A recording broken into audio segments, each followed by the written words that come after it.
आपके माध्यम से सरकार को चेतावनी देना चाहता हूं, अगर कोई बांग्लादेशी मिले, कोई पाकिस्तानी मिले, कोई अफगानिस्तानी मिले तो उसको उसके देश वापस भेज देना।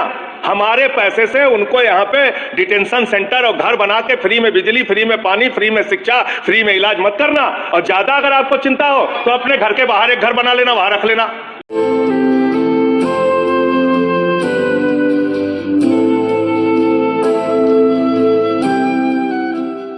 সোশ্যাল মিডিয়ার আরেকটি খবরের আরেকটি এপিসোডে আপনাদেরকে স্বাগত। আমাদের একটা জিনিস বুঝতে হবে, স্যার কেন হচ্ছে, মানে ভারতবর্ষে ভারতবাসীদের নাম, কোটি কোটি নাম ডিলিট করে দেওয়া হচ্ছে। এক সময় বলা হয়েছিল আসামে বাইরের থেকে লোক এসে সেখানকার ছাত্ররা আন্দোলন করেছিল, সেখান থেকে একটা এগ্রিমেন্ট হয়েছিল যে সেখানে সিএ হবে। সেই সিএটা ভারতবর্ষ জুড়ে বিজেপি কেন করাতে চাইছে, ভারতবাসীদের নাম কেন কাটাতে চাইছে, তার কারণ এখানে অনেকে তারা মনে করেছে মুসলিম বাদে দলিতরাও ভোট দেয় না, তাই বাংলায় রোহিঙ্গা আছে এই কথাটা বলে তারা পুরো দেশে বিদ্বেষ ছড়িয়েছে। যেমন বাবরি মসজিদ ভাঙার নামে ভারতীয়দের ক্রিমিনাল মাইন্ডেড করে তুলেছে। প্রচুর হিন্দুরা ভাবে যে পুরো দেশটা মুসলিম হয়ে যাবে, এটা 800 বছর ধরে হয়নি। ভারতবর্ষে মেয়ে পাচার, ছেলে পাচার, অঙ্গ পাচার হয়, কেন হয়? কোনোদিন ভেবেছেন যে এটাকে আটকানো গেল না কেন? ভারতবর্ষে গরু পাচার হয়, কেন হয়? এটাকে আটকানো গেল না কেন? তাহলে ইতিহাস একটা ভ্যাকিউম থেকে শুরু করতে হবে। আমি আমার ব্যাকড্রপ থেকে সবকিছু সরিয়ে দিচ্ছি, আমি আমার ব্যাকড্রপ থেকে সবকিছু সরিয়ে এমন একটা পৃথিবীর ছবি ব্যাকড্রপে দিচ্ছি যে আপনারা বুঝতে পারবেন যে আমাদের দেশে ভ্যাকিউম কেন। একটা সভ্যতার শুরু হয় কোথা থেকে জানেন? একটা রাজা আর একটা রাজার সঙ্গে যুদ্ধ করতে চায়, তাই সে গুপ্তচর বাহিনী তৈরি করে, সেটাই এখন কেজিবি, সিয়া, মোসাদ এইসব নামে চারিদিকে ঘুরে বেড়াচ্ছে। এইগুলো সম্বন্ধে আপনারা জানেন। একটা দেশকে আর একটা দেশ এর খবর নিতে হয়, সে কতটা নিউক্লিয়ার পাওয়ার হলো, সে কতটা ম্যান পাওয়ার হলো, সে কতটা এয়ারপ্লেন পাওয়ার হলো, সে কতটা আর্মি পাওয়ার হলো, সে কতটা নেভি পাওয়ার হলো। তাই একটা দেশ আর একটা দেশ সম্বন্ধে পুরোটা জানে, স্যাটেলাইটের মাধ্যমে তারা ছবি তোলে। আমি বাগডোগরা এয়ারপোর্টে যখন নামলাম তো লিখছে ইউ আর আন্ডার সার্ভিলেন্স, এটা একটা আর্মির ক্যাম্প, খোলা জায়গা। তো হাস্যকর লাগছিল। পুরো পৃথিবীর স্যাটেলাইটরা সেই হাস্যকর জায়গার ছবি তুলছে, শুধু ভারতীয়দের ছবি তুলতে দিচ্ছে না। এনিওয়ে, সেটাকে সাইডে রাখি। বিজনেসম্যানরা হাজার হাজার বছর ধরে বিজনেস করছে, বিজনেস করার জন্য তারা ধরুন এখানকার হিরে নিয়ে যাচ্ছে বাইরে, তো যদি সেটা চুরি হয়ে যায়, ধরুন আজ থেকে 1000 বছর আগেকার জয়পুর থেকে হিরে নিয়ে সে বেরোচ্ছে, কলকাতায় আসবে, পথে কত জায়গায় চুরি হয়ে যেতে পারতো। তাই তাদেরকে সৈন্য রাখতে হতো, খুফিয়া এজেন্ট রাখতে হতো, তাদেরকে ফান্ডিং করতে হতো। তাই ভারতবর্ষের সেই ফান্ডিং এখনো চলছে। কর্পোরেটরা কাদেরকে ফান্ডিং করছে? তখন যারা ওই রাস্তায় হাঁটতো তাদেরকে, এখন তারা পলিটিক্যাল নেতা, including prime minister of India to councillor, সবাইকে তারা ফান্ডিং করছে। কেন? যে রাস্তার দাম যদি 18 কোটি টাকা হয় পার কিলোমিটার, সেটাকে 332 কোটি টাকা করে দেওয়া হয়, তাহলে সিএজি রিপোর্ট দেখবেন আমাদের সিস্টেম থেকে হাওয়া হয়ে গেছে। সিএজি আর কোনো রিপোর্ট দেয় না, যেটা কংগ্রেসের সময় দিত। তাই 60 বছরে কিছু হয়নি, এটা বোঝানোর জন্য যে 60 বছর সততা রুল করেছে, এবার মিথ্যে রুল করবে। তাই 1992 না 1996 বাবরি মসজিদ ভাঙা হলো, ভারতীয়দেরকে ক্রিমিনাল মাইন্ডেড করে দেওয়া হলো। এইবার মডার্ন ডেমোক্রেসি কিভাবে চলছে? কোথাও ইউএন আছে, কোথায় ব্লাড ব্যাংক আছে, কোথায় ইউনেস্কো আছে, কোথায় ন্যাটো আছে, কোথায় ট্যাটো আছে। এই সব করে করে পুরো পৃথিবী জুড়ে তারা এমন সংগঠন গড়লো যে সেই দেশের মানুষেরা ট্যাক্সের টাকা দিয়ে এমন সংগঠনগুলো গড়লো যারা যুদ্ধ থামাতে পারে না, যারা যুদ্ধ আটকাতে পারে না, যারা প্রেসিডেন্ট প্রাইম মিনিস্টারদেরকে কন্ট্রোল করতে পারে না। তাই সব দেশেরই আর্মি বেকার, পুলিশ বেকার। তখন মানুষজনকে রাস্তায় নামতে হয়, এই মানুষজনরা হচ্ছে তার চেয়েও বেকার।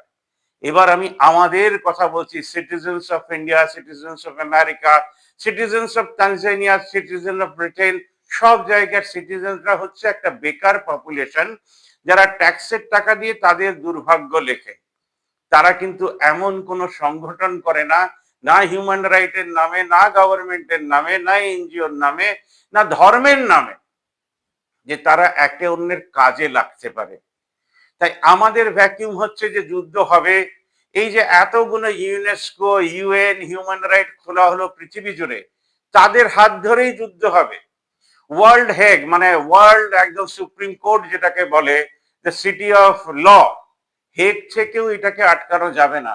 ভ্যাটিকান আটকাবে না। জিসাস বললো তোমরা যদি ভুল করে থাকো আমার কাছে আসো। পুরো পৃথিবী জুড়ে খ্রিস্টানরা যুদ্ধ করছে আর বলা হচ্ছে যে মুসলিমরা টেররিস্ট। আপনার দেশের মানুষকে যদি মারা হয় তবেই না অস্ট্রেলিয়ায় দুটো মানুষ জাগবে আরো কিছু মানুষকে মারার জন্য। এইভাবে হেট্রেড ছড়াতে ছড়াতে একদিন, যেটা গান্ধীজি বলেছিলেন, হেট্রেড ছড়িও না, তাহলে আই ফর এন আই হয়ে যাবে।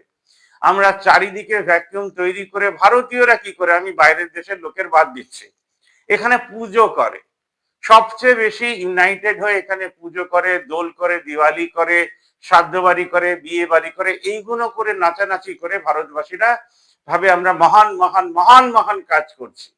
তারা অ্যাকচুয়ালি শূন্য ক্রিয়েট করে।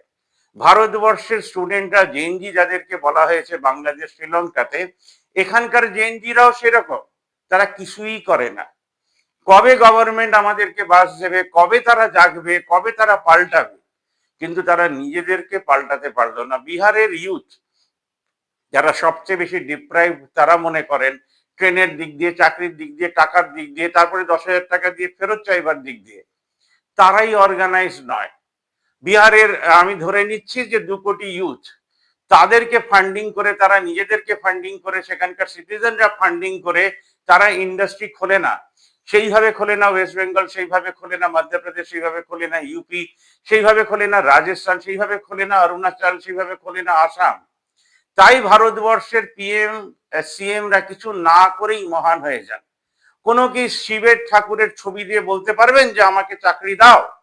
এত তো ঘন্টি নাড়লো সিনেমা সারা বছর ধরে, हमको आपको कुछ नहीं किया, आप मेरे लिए कुछ कर दीजिएगा तो हम भगवान में बिलीव करना शुरू करेंगे। भगवान क्या हमारे देश का एम्प्लॉयमेंट प्रॉब्लम सॉल्व कर पाएगा? ऐसा हो ही नहीं सकता। तो सिटीजन्स लोग का एक्चुअल काम क्या होगा? हम लोग एक छोटा सा काम कर रहे हैं, वो लेकर आप लोगों के सामने रख रहे हैं। मैंने का पहला संडे सुबह 7 बजे कुछ सोशल कमिटेड सिटीजन से रामपुर के हम लोग एक जगह बुला रहे हैं। प्रोसेस शुरू किया, अब इनविटेशन देना भी शुरू कर रहे हैं। हमने मोनिजा के हाथ में एक लिफलेट दिया, वो लिफलेट लेकर वो जाएंगे। कुछ कुछ सोशल संगठन को हम लोग पहले संडे बुलाएंगे, ऑनलाइन रिकॉर्ड करेंगे और आप लोगों के लिए अपलोड करेंगे। अगर एक शहर का 2 लाख आदमी महीने में 30 रुपए ही दे, कर कर अपना भाग्य अपने हाथ से लिखे, तभी देश का दुर्भाग्य दूर दूर भागेगा। हम लोग को हिंदू मुस्लिम, जैन मुस्लिम, बंगाली गुजराती, मारवाड़ी बिहारी ये सब नहीं करना पड़ेगा। हर जात मिलकर इंडियन होगा और वो इंडिया का भाग्य लिखेगा हर महीना। उसी को रिकॉर्ड करके भेजेगा यूट्यूबर्स लोग को। हर शहर का 10-15 यूट्यूबर को पे करेगा, वो लोग न्यूज करेगा। इस हिसाब से इंडिया में आर्थिक स्वच्छलता आएगा। तो पीएम चीज का दाम बढ़ाएंगे, हम लोग कोऑपरेटिव करके उसको डिवाइड करके उस चीज को कम दाम में खरीदेंगे। इसी का नाम होगा लोन विदाउट इंटरेस्ट। आज नहीं तो कल देश का नागरिक जागेगा, तोड़ने के लिए नहीं, गढ़ने के लिए। उसी का नाम न्यूज होगा। आप लोग जो इतना चैनल देखते हैं, उस चैनल में जाके कमेंट कीजिए, जो आपने बहुत बढ़िया बोला बट देश के नागरिक के लिए तो कुछ नहीं बोला। अब बोलना शुरू कीजिए। हमको सुनने के लिए बहुत धन्यवाद। हम नरेश जैन।